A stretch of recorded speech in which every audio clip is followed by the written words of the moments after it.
You had a recent dispute, if that's the right word, with Tom Homan, the president's Homeland Security czar, so-called. You held an online forum, a Know Your Rights forum, that he didn't like. What were you doing? What was your goal as you saw it? My job is to educate and act as a liaison of critical information to my constituents. And I was informing all of my constituents of their constitutional protections, and in particular, their constitutional protections against illegal search and seizure in the United States. Homan was upset, I suppose, because he felt that you were giving advice to people who were here illegally. Were you?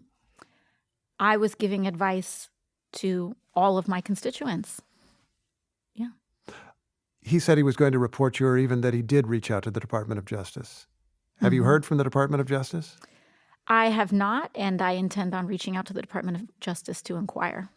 Really? What would your question be for the Department of Justice? Well, there is a member of the Trump administration who is threatening and seeks to open an inquiry, and are you going to do it?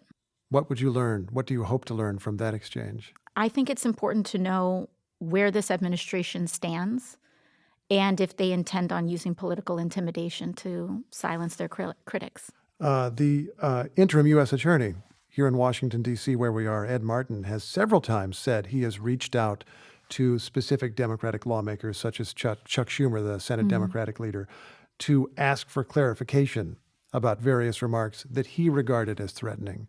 I'm interested if you or your fellow Democrats are at all feeling intimidated or silenced or anything. I'm not. I think it's important to call this administration's bluff. I think that this is what authoritarians do. I think this is what kleptocracies do. I believe that this is what corrupt administrations do. They rely on the illusion of power, on the suggestion of coercion in order to try to get people to comply in advance.